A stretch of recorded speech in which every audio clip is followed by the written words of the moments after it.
Volver a la casa de mis padres a los 37 no fue una decisión, fue una caída libre.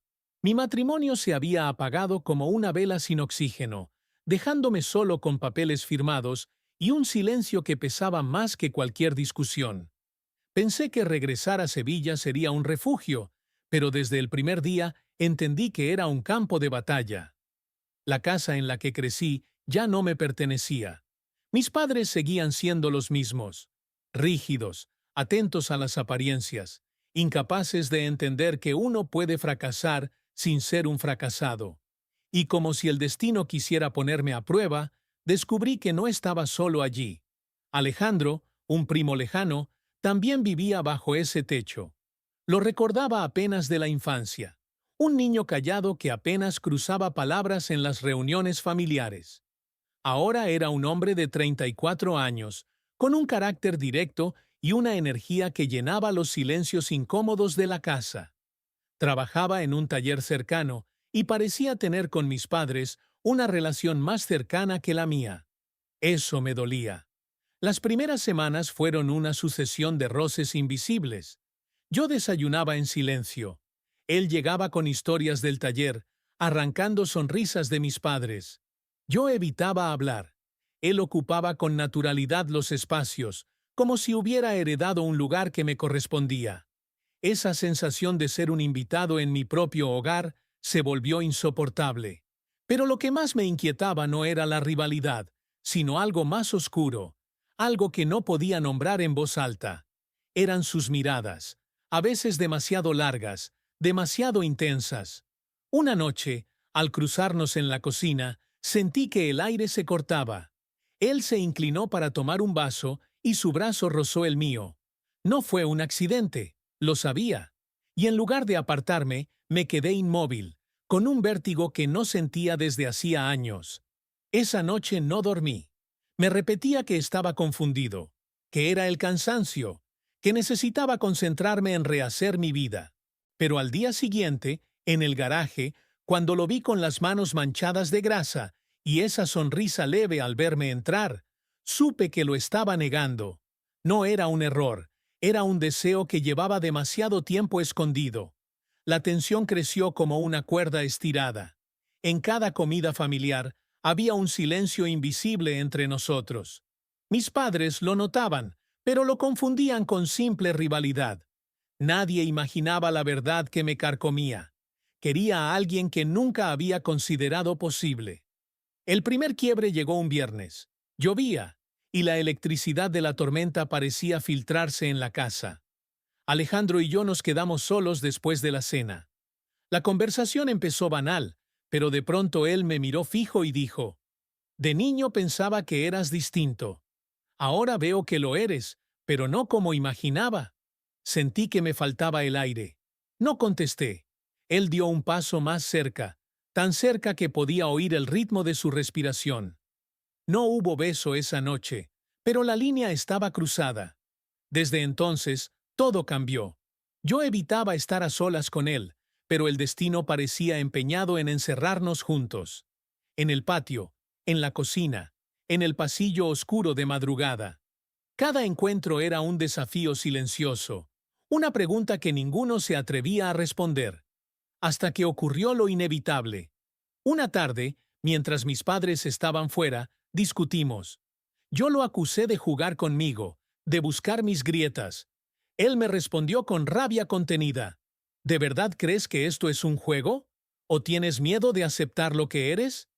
El silencio que siguió fue más brutal que cualquier grito. Y entonces, sin pensarlo, me besó. Un beso rápido, urgente, lleno de todo lo que habíamos callado. No supe si rechazarlo o hundirme en él, pero en ese instante comprendí que ya no había marcha atrás. El eco de ese beso me persiguió todo el día. No era solo el inicio de algo prohibido. Era una declaración de guerra contra todo lo que había evitado enfrentar en mi vida, porque si alguien lo descubría, sabía perfectamente lo que vendría. El juicio de mis padres, las miradas del vecindario, el peso de un secreto que podía destruirnos a ambos. El beso no fue un accidente, y desde esa noche nada volvió a ser igual. Me prometí no repetirlo, pero cada vez que veía a Alejandro, sentía que el secreto se nos escapaba por los gestos, por las miradas que duraban demasiado. Era como caminar sobre un suelo que se agrietaba poco a poco. Los días siguientes fueron una lucha constante conmigo mismo. En la mesa evitaba mirarlo, pero era imposible no sentir la presión de su presencia. Cuando hablaba, yo contenía el impulso de responder con dureza, solo para ocultar la confusión que me consumía. Mis padres lo interpretaban como roces de carácter, sin sospechar que detrás de esa tensión se escondía algo mucho más profundo. Una tarde, mientras ayudaba a mi padre en el jardín, escuché risas provenientes de la cocina. Alejandro estaba con un vecino, un hombre que siempre había sido cercano a la familia. No pude escuchar la conversación completa, pero distinguí claramente mi nombre. Cuando entré, ambos se callaron de golpe. Alejandro bajó la mirada, y el vecino me observó con una sonrisa extraña, como quien guarda una información que no debería tener. Supe entonces que el rumor ya estaba naciendo. Esa noche lo enfrenté. ¿Qué le dijiste?, pregunté, con el corazón desbocado. Nada, respondió, evitando mi mirada. Pero alguien vio lo que no debía. La rabia me subió como un fuego. Sentí que el mundo se estrechaba, que el refugio se convertía en trampa. ¿Te das cuenta de lo que significa?, insistí. Claro que lo sé, dijo él, alzando la voz por primera vez. Pero no pienso vivir como si lo nuestro fuera una enfermedad. Sus palabras me atravesaron. Yo llevaba toda mi vida escondiendo partes de mí, fingiendo, adaptándome. Y ahora él me arrojaba en la cara la verdad que yo no quería aceptar, que el silencio era una condena. Los rumores se esparcieron rápido. En el barrio, las miradas cambiaron. Algunos saludos se volvieron fríos, otros directamente desaparecieron. Mis padres empezaron a notar las señales. Mi madre, preocupada, me preguntó una noche si había algún problema con Alejandro. Mi padre, en cambio, se mostró más rígido, más distante, como si sospechara lo que pasaba pero no quisiera oírlo de mi boca. El peso de la tensión me ahogaba. Una tarde, mientras intentaba leer en la sala, mi padre irrumpió con el ceño fruncido. ¿Qué están diciendo de ti y de Alejandro?, preguntó, sin rodeos. No supe qué contestar. El silencio fue suficiente. Su rostro se endureció. Estás manchando el nombre de esta familia, dijo con una frialdad que nunca le había escuchado. Fue como recibir un golpe invisible. Quise defenderme, explicar, gritar que no estaba haciendo nada malo, pero la voz no me salió. Mi madre intentó calmarlo, pero en el fondo también ella necesitaba respuestas que yo no estaba preparado para dar. Esa noche, Alejandro entró en mi habitación, cerró la puerta y me miró con una mezcla de rabia y miedo. No podemos seguir callando, me dijo. El silencio nos va a destruir más rápido que los rumores. ¿Y qué propones? ¿Decírselo así, sin más, para que me echen de esta casa?, le respondí, con un hilo de voz.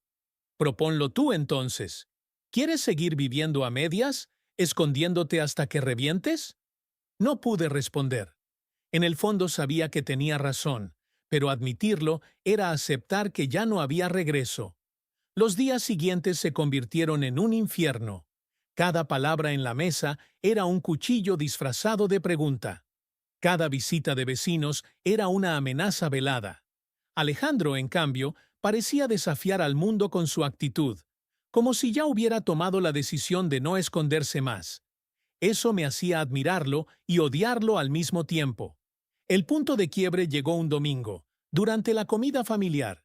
El ambiente estaba cargado y bastó un comentario irónico de mi padre para encenderlo todo. ¡Qué vergüenza, Gabriel! La gente habla, y no es precisamente con respeto. Alejandro dejó el cubierto sobre la mesa. ¿Y qué importa lo que diga la gente?, soltó, mirándolo fijamente.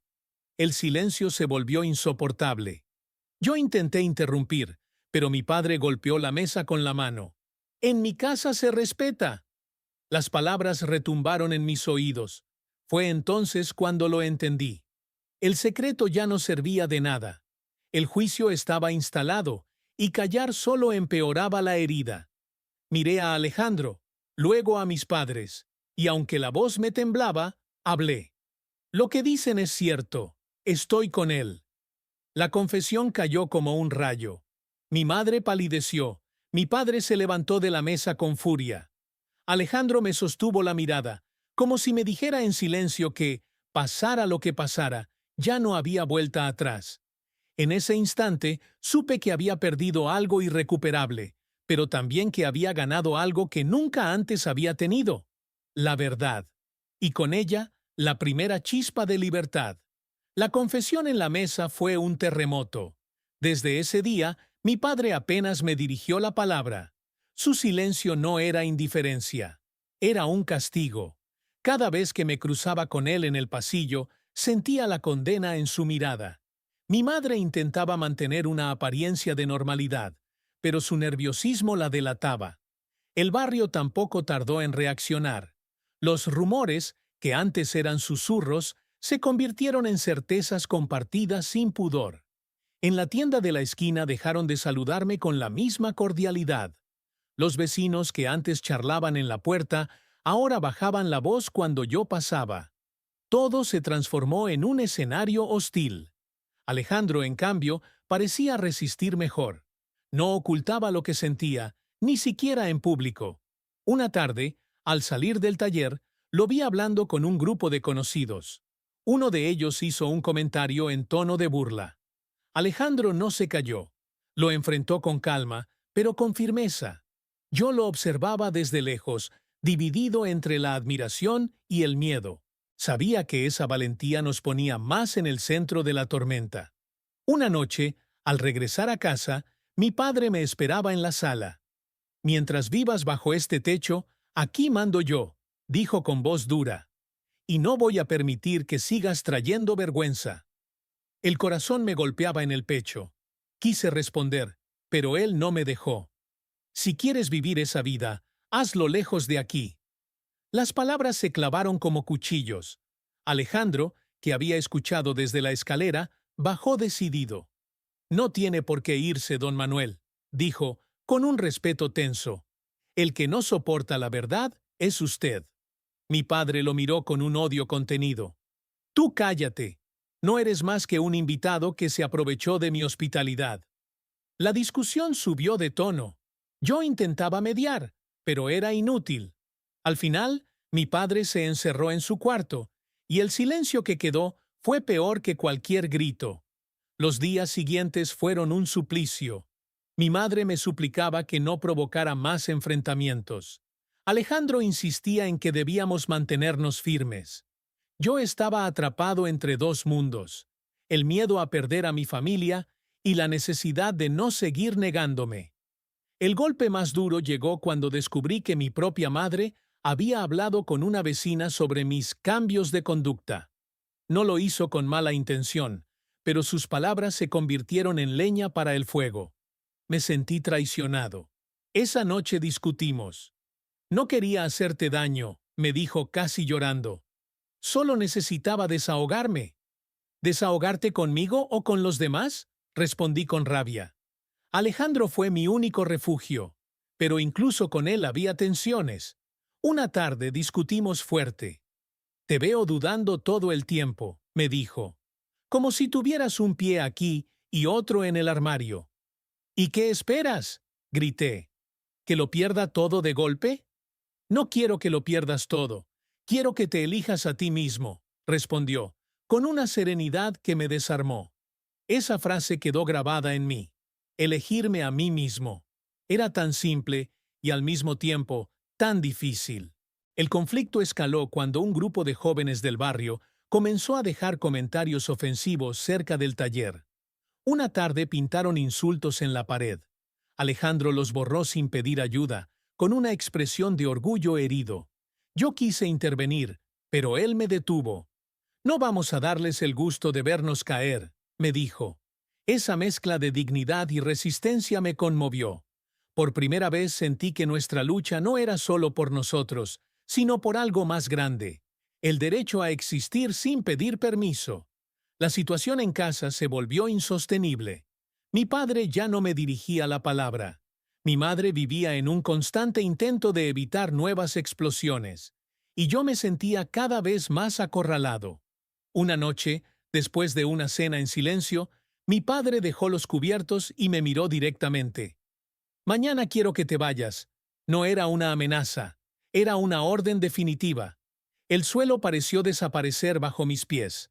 Alejandro, sentado frente a mí, me apretó la mano bajo la mesa, como diciéndome que no estaba solo.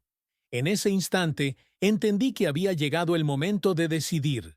Podía seguir mendigando la aceptación de quienes nunca iban a darla, o podía dar el paso hacia la vida que siempre había temido, pero que por fin me pertenecía. El miedo seguía allí, enorme, pero por primera vez no lo sentí como una cadena, sino como el último obstáculo antes de la libertad.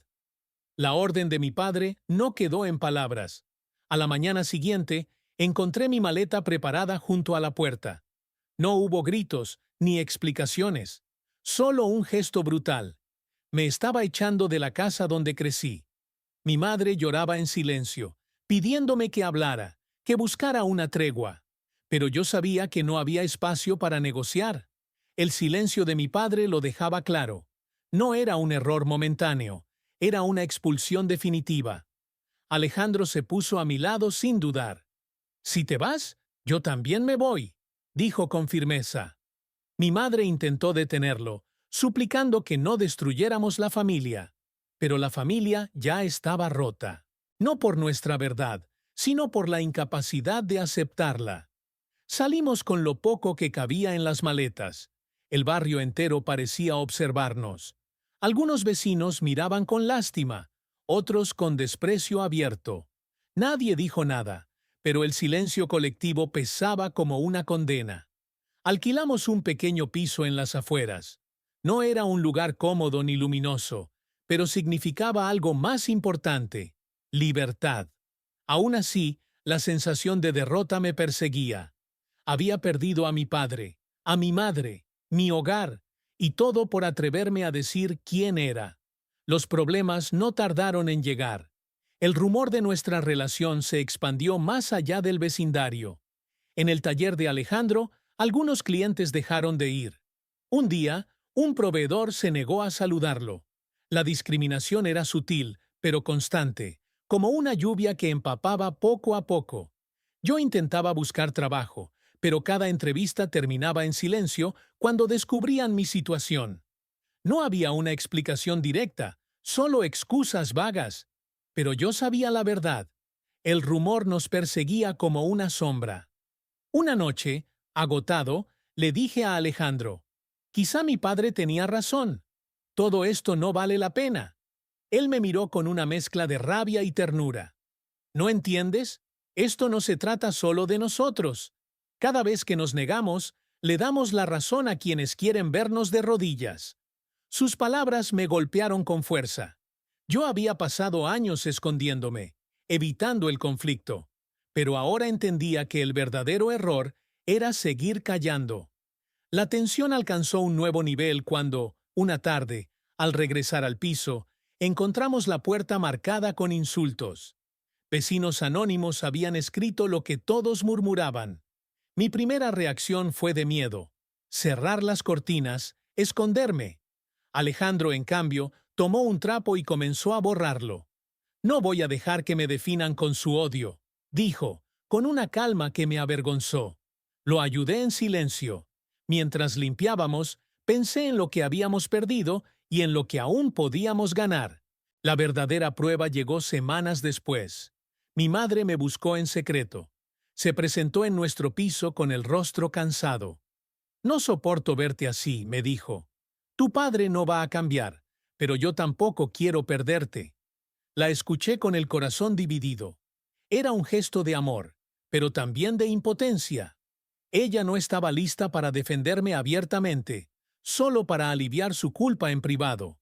Y aunque la abracé, comprendí que nunca más podría depender de su aprobación.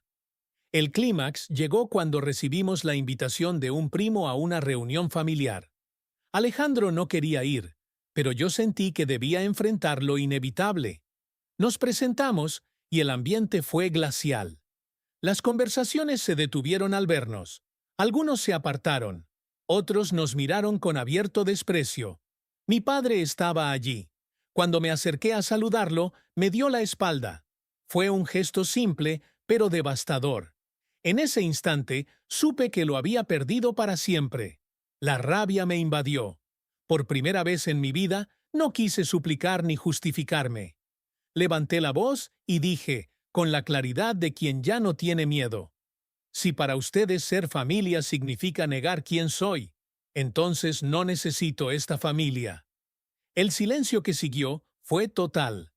Alejandro me tomó del brazo y salimos juntos. Afuera, sentí que una carga inmensa se desprendía de mí. Había perdido un padre, una familia, pero había ganado algo más poderoso: la certeza de que mi vida ya no estaría definida por el miedo ni la vergüenza. Esa noche, en nuestro pequeño piso, Alejandro me miró y dijo: «Hoy diste el primer paso, el resto vendrá después». Por primera vez en mucho tiempo, me dormí en paz, no porque el mundo fuera más justo, sino porque al fin había decidido vivir de pie, aunque doliera. El día después de la reunión familiar, amaneció distinto. No porque el mundo hubiera cambiado, sino porque dentro de mí algo se había roto definitivamente. Ya no tenía un padre al que convencer, ni vecinos a quienes complacer. Solo quedaba mi vida, tal como era, y la decisión de vivirla sin pedir perdón. Alejandro lo entendió sin necesidad de palabras. Su mirada esa mañana reflejaba lo mismo que sentía yo. Habíamos cruzado una frontera invisible. La herida era profunda, pero también liberadora. Las semanas siguientes no fueron fáciles. El taller perdió clientes, yo seguía sin conseguir trabajo estable, y los comentarios en la calle continuaban. Sin embargo, la forma en que los enfrentábamos cambió. Antes yo bajaba la cabeza. Ahora respondía con serenidad. No con violencia, sino con la seguridad de alguien que ya no se esconde. Un ejemplo marcó la diferencia. Un vecino murmuró en voz alta un insulto cuando pasamos.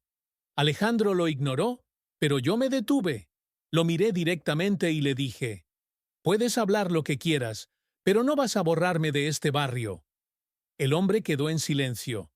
No porque aceptara mis palabras, sino porque no esperaba que yo las dijera.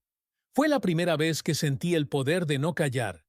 Con el tiempo encontramos pequeños apoyos. Una vecina mayor empezó a saludarnos con una sonrisa, como si quisiera compensar el rechazo de otros. Un cliente regresó al taller diciendo que no le importaban los rumores, solo confiaba en el trabajo de Alejandro. Eran gestos mínimos, pero en medio de tanta hostilidad significaban un mundo. Mi madre me llamó varias veces. Sus palabras estaban llenas de culpa y contradicción. Quería verme, pero a escondidas. Yo la aceptaba con distancia. Ya no podía esperar de ella más de lo que podía dar. Entendí que algunas personas aman desde sus límites, aunque esos límites duelan. Lo más importante fue la transformación interna. Alejandro y yo dejamos de vivir como fugitivos. Empezamos a planear el futuro, a hablar de proyectos, incluso a soñar con abrir un pequeño negocio juntos. No era solo cuestión de dinero, era una declaración. Íbamos a construir algo propio, lejos de la sombra de quienes nos rechazaban. El recuerdo de mi padre seguía persiguiéndome. A veces me preguntaba si algún día aceptaría lo que soy, pero ya no vivía esperando esa respuesta. Había comprendido que mi valor no dependía de su aprobación. Esa certeza me dio una paz que nunca antes había conocido. Un día, sentado en el balcón de nuestro piso, pensé en todo lo que habíamos pasado: el divorcio, el regreso forzado a casa, el beso que cambió mi vida, los rumores, el rechazo, la expulsión. Cada momento había sido una caída, pero también un empujón hacia la verdad. Esa noche, mientras cenábamos, miré a Alejandro y le dije: «¿Sabes qué fue lo más difícil? No perder a mi padre, ni a la familia, ni al barrio. Lo más difícil fue perderme a mí mismo durante tantos años». Él sonrió con calma. Lo importante es que ya te encontraste. Sus palabras eran simples, pero contenían toda la verdad. Me encontré. Y en ese hallazgo estaba la fuerza que necesitaba para seguir adelante. Hoy puedo decirlo sin temblar. No me arrepiento de nada. La gente puede juzgar. Mi padre puede darme la espalda. Los vecinos pueden susurrar. Pero ya no vivo para ellos. Vivo para mí. Y para quien decidió caminar a mi lado pese a todo. Y si alguien me pregunta qué aprendí de esta historia, responderé lo mismo que ahora comparto contigo. El verdadero fracaso no es perder a los demás, es perder el derecho a ser uno mismo.